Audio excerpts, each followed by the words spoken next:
Na nossa plenária de julho, nós discutimos as políticas sociais do pós-pandemia, a partir de uma constatação de que a economia de mercado ela gera desigualdades muito além do aceitável pela grande maioria das pessoas.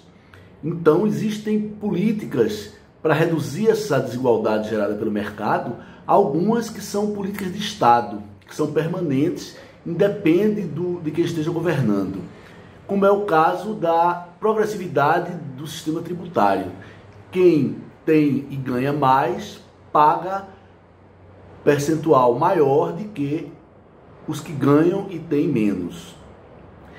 Então, especificamente no caso do Brasil, a gente tem que é tanto um dos países mais desiguais do mundo, quanto um dos que sofreram muito em termos de aumento ainda maior de desigualdade com essa pandemia. Então, é o caso de precisar realmente de providências de maior monta nesse período de final de pandemia e pós-pandemia. Então, nós tivemos já, ao longo da história recente, uma série de medidas para reduzir a desigualdade, né? Como a CLT, o SUS, educação pública e subsidiada, valorização do salário mínimo, que teve efeitos sobre a curva salarial das empresas, efeitos favoráveis, diversos dispositivos na Constituição de 88. Então, todas essas e outras medidas tiveram um efeito de redução de desigualdade. Só que elas não foram acompanhadas de um aumento de produtividade, o que levou a alguns setores a reduzirem retornos exacerbados que vinham mantendo historicamente sobre o capital. Então,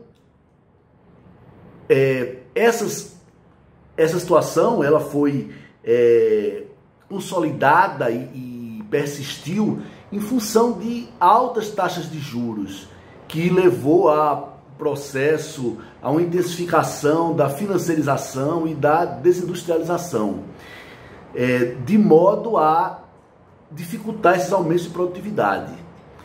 Então, nós temos uma situação em que precisamos de políticas que estimulem esse aumento de produtividade para até que viabilizam a continuidade de políticas de redução de desigualdade. Existem duas possíveis estratégias em confronto no Brasil para reverter essa estagnação e essa baixa produtividade. Seria as chamadas reformas estruturantes, que basicamente a trabalhista, a teto de gasto, a previdenciária, a administrativa, cujo principal foco, na versão que tem sido proposta pelos últimos governos, é reverter esses ganhos aí dos segmentos de menores rendas.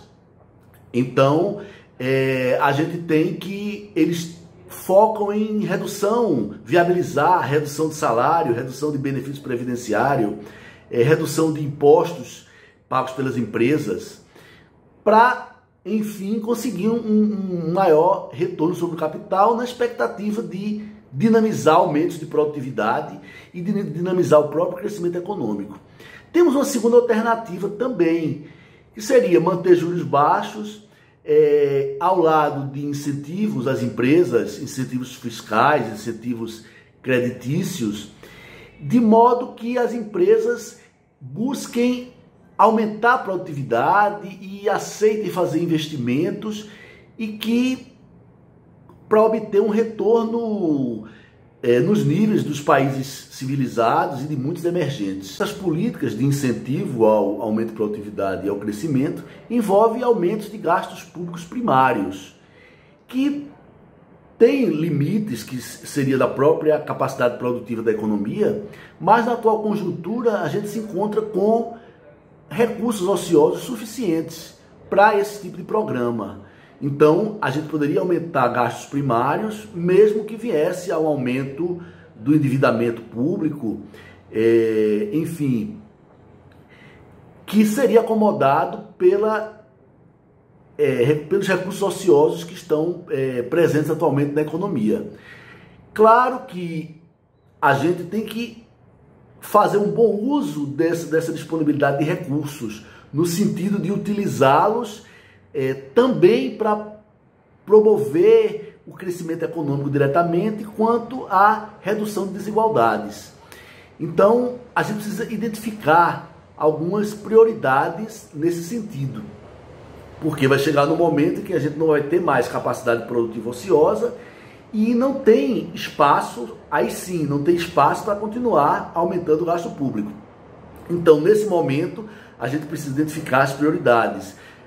Seriam programas que melhorassem os investimentos, que de fato aumentassem a produtividade e que fossem mais essenciais na questão das desigualdades, como o combate à fome e à miséria, como o desenvolvimento de arranjos produtivos em comunidades que pudessem levar a situações economicamente sustentáveis, e também a preocupação com a habilitação profissional das novas gerações.